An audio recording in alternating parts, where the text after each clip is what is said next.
Okay, here's the problem. It's what you wanted, right? To hear the problem right away. There was a spider up there. I'm like sitting under the umbrella, and now it's gone, which is no good because I don't know where it went. I'm working on it. I used to be terrified of spiders, like terrified, phobic, but I've worked with my OCD therapist on my phobias, spiders included, and I'm very brave now, but I don't like when they disappear and it's a mystery place, that's not what we want. I like to be fully in the know on their whereabouts if they're going to be around me. That's the only way I can maintain healthy boundaries with the spiders. Second, don't know that I'm obsessed with the aesthetics of this, but not my house. So, it's my father-in-law's back porch. So, this is the only seat that's in the shade right now, and it is way too hot to be sitting in the sun. So, because of the aforementioned spider, I put my mirror over my coffee cup so that the spider couldn't get in it. I thrifted this. It was not a good thrift purchase. It had like a little piece of paper that had like vintage flowers on it, but I didn't know when I bought it. It like came and it was like dirty. I think it was like $25, and it came and it was like dirty, and the paper was like just there. And anyways, there's you. You look so cute today. Okay, anyways, I hit my father-in-law's pipe before recording this, so I'm maybe a little silly. This is a mug that my, what is she to me? Cousin? No. My spouse's aunt's, basically like sister. I guess she's kind of like an aunt to me, in-law. She got me this, and it's like, it feels so heavy. It's like a diner mug. I'm having some coffee with cinnamon and maple syrup and a little bit of salt. It's really good. And whole milk. I'm gonna put some makeup on because I need to record a video later today trying on things that I have recently thrifted. So I'm gonna do that. I'm gonna just tell y'all transparently that I am like super self-conscious of how, like, I'm so sorry if this is gross. If this is gross, you can fast forward the next like 30 seconds and then I'll be done. But like, I have such bad social anxiety that I get a lot of spit in my mouth when I talk, and this is not, like, usually this doesn't happen to me, but if I'm filming, I get nervous, and it happens when I film, or if I'm shaking, or if I'm gonna, like, give a talk or a presentation, or if I have a client meeting, or anything like that, I notice it. I just have so much spit in my mouth when I talk. And so I just talked to my med provider, and I'm getting on to propranolol, and I haven't been able to pick it up yet from the pharmacy because they never, like, I live in the country and they don't ever, like, have I think I'm the only girly where I live with OCDs. They never have my meds ready. They always have to special order them. But when they do get propranolol in, I'm really excited to try it. I hope that it helps.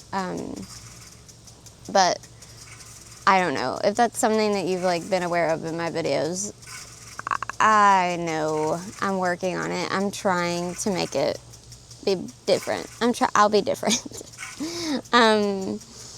Also, speaking of me being different, my hair is a mess. It's like, it's giving, it's not giving anything. I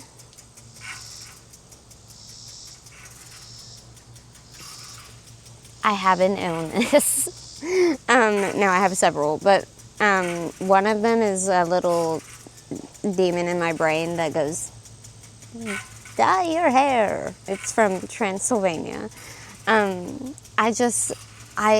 It's like I get demented and I have to like do something. And several of those somethings I've been doing for a while have been henna on my hair. And then over that henna, I put box dye, black. I'm basically every hairstylist's dream come true, dream client. Because also I will get like once a quarter and I just hack at it with scissors. And then like I have to pay someone to fix it. It's just who I am. I'm not changing. So, but I am.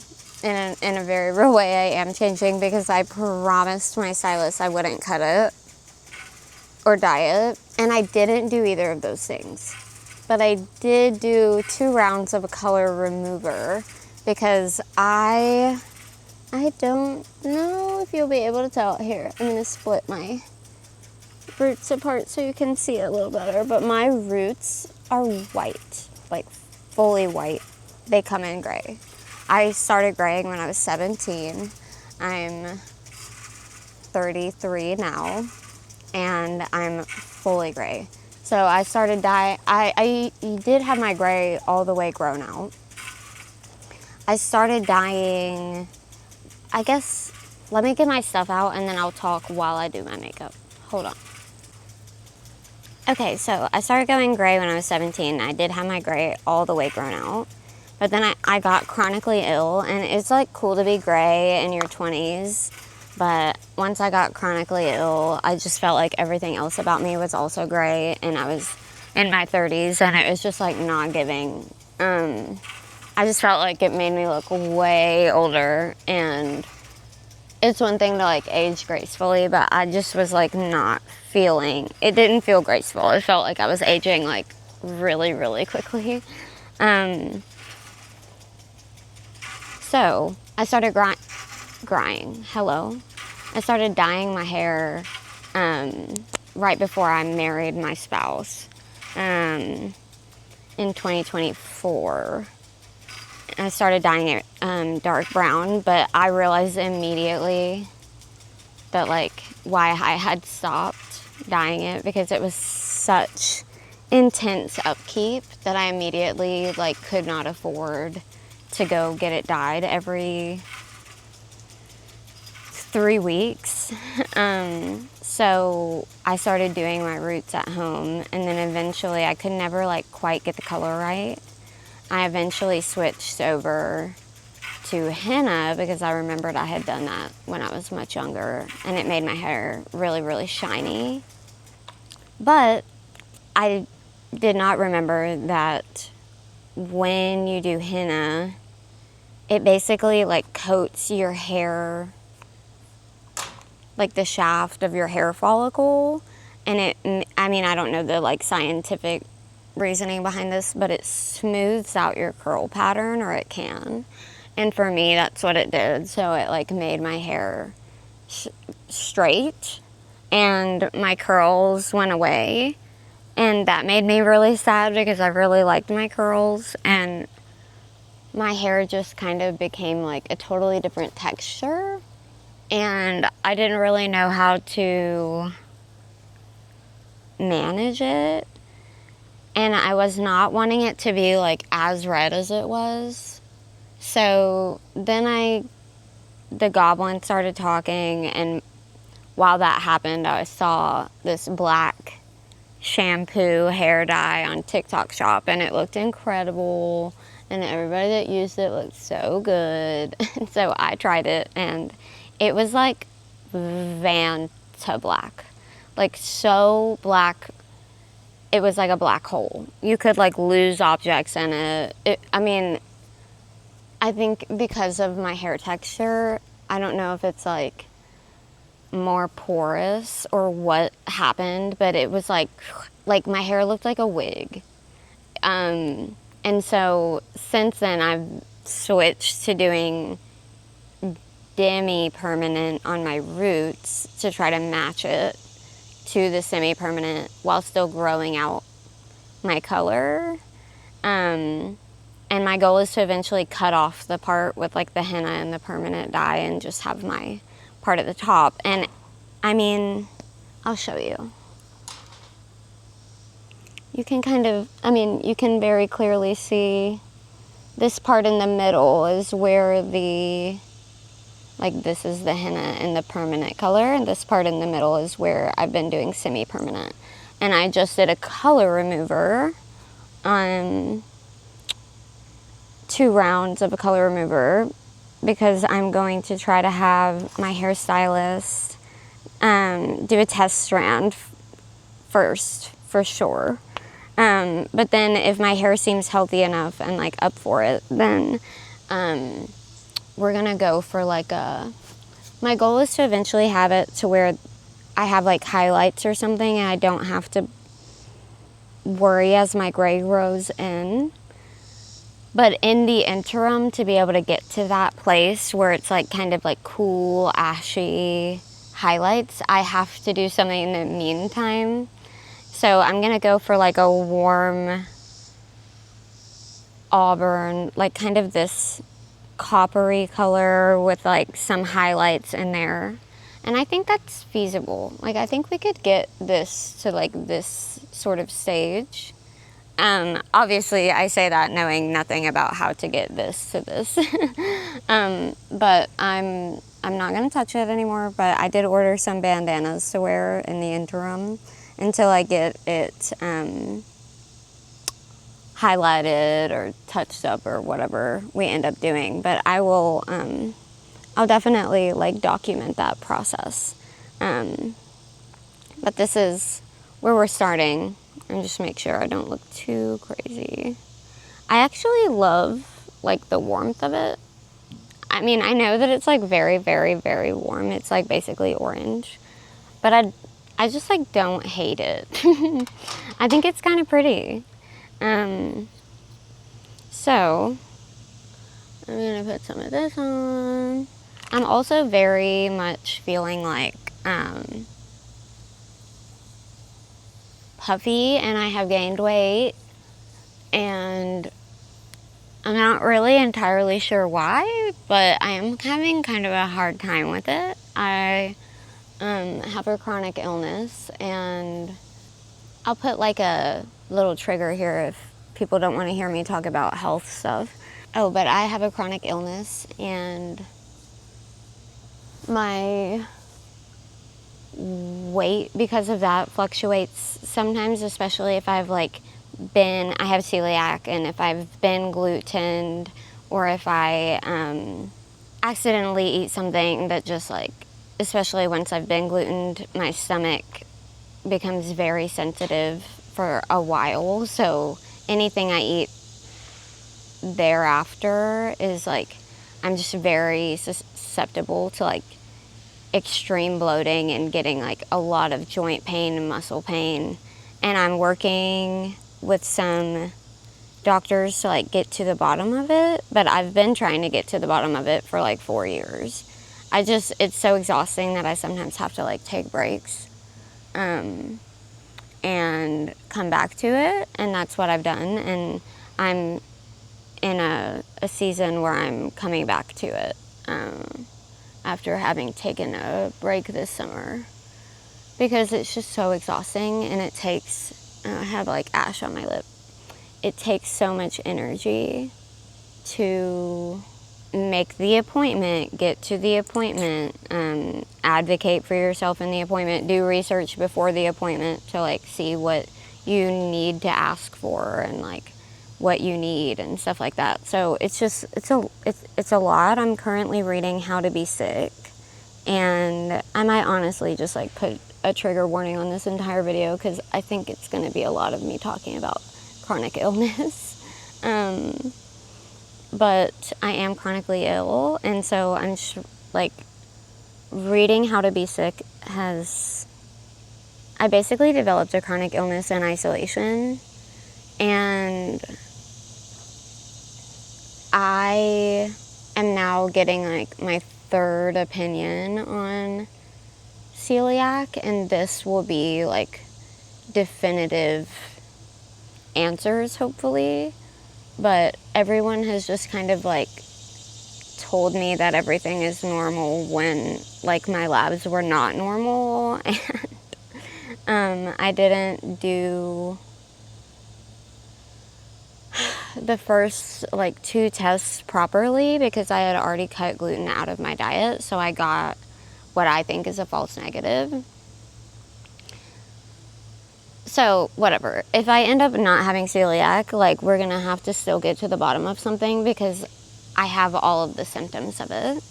And it's just, yeah, so it's just exhausting work, but I'm back in the ring. I'm gonna keep trying.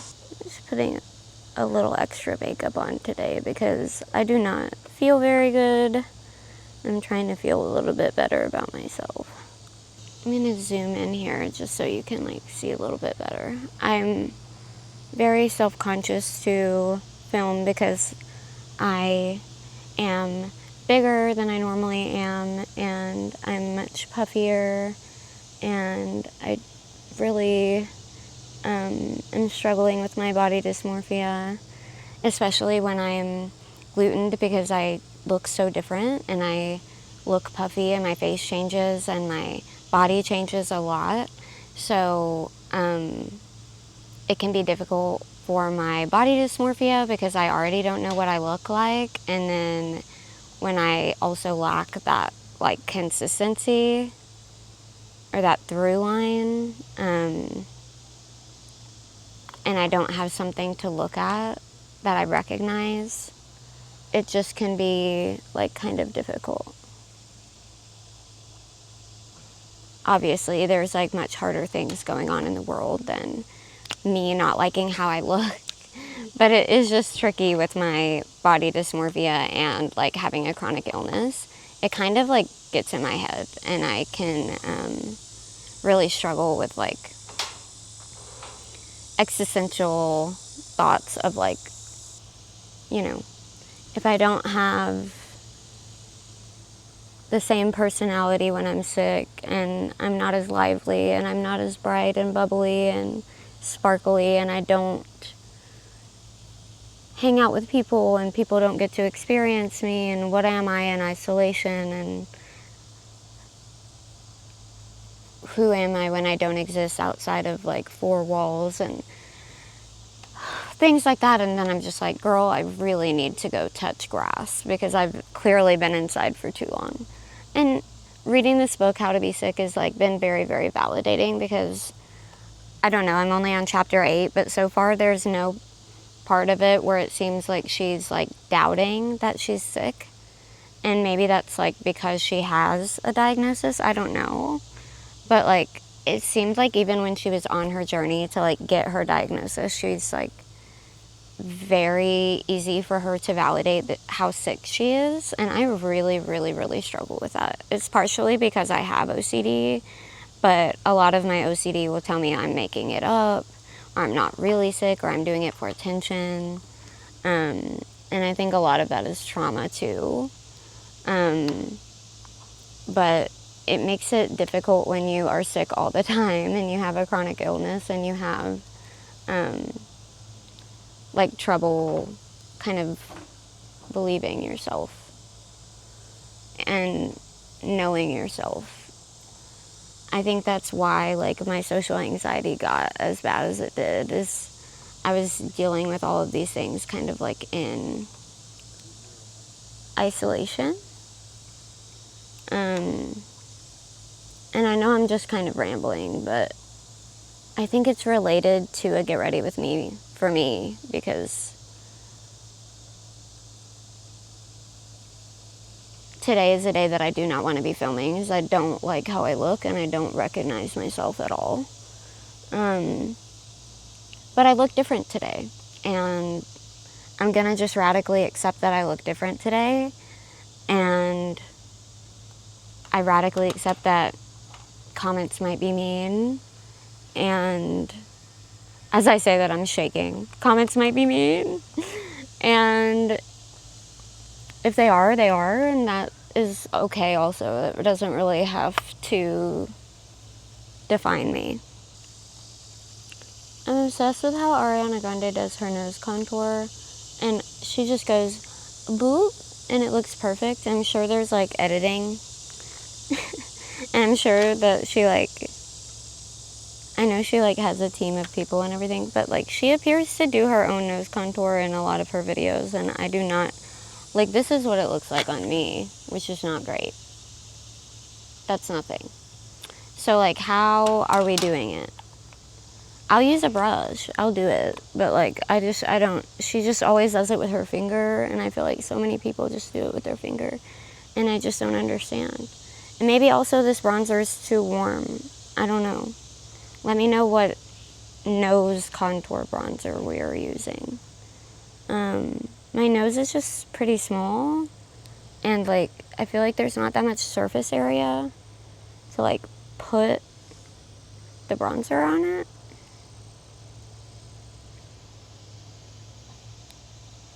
And I don't know if I'm doing it up too high. Maybe I am. Maybe it's too high. If you have constructive feedback for me, I'll take it on how to do my makeup and hair. Especially if you're Gen Z. Y'all are so cute and y'all are so stylish.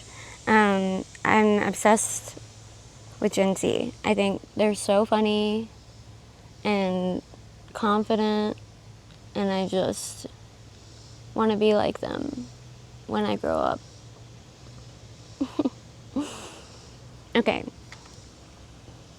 I also think though that like being only online for like the years throughout my chronic illness and not really engaging with people other than online, it's weird on here. It's really weird on here. Not YouTube. YouTube is like the least weird. I've really basically am like only on YouTube now because I just can't handle it. Like, I'm not, like I said before, I'm not built for tough. I'm like a chihuahua. Literally shaking at the current moment. So I think because the content is a little slower, I'm seeing it change a little bit with like the rise in shorts, but I think generally YouTube is a little bit nicer because people are engaging with longer form content. So it's just like less likely that you're gonna sit through a longer thing of something that you hate. But I recently like ran some ads for our business on Instagram, and they reached the wrong audience because people were really mad.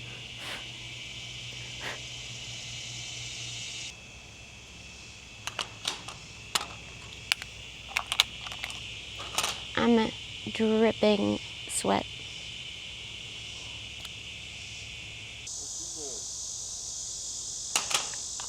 Okay, it's a little bit blush blindness, but it's okay. I'm really, like, I don't want to post this, because I really am not liking how I'm looking, but it's okay. Someone needs to see this. I also recognize that like most of my get ready with me is I'm using the same exact products, doing the same exact look. So if there's something in particular you would like me to try makeup wise, like a trend or like a product, let me know. I'm open to doing that. I zoomed y'all back out because I needed a little space.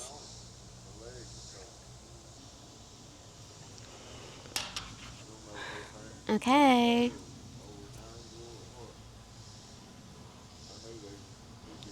This is the glam.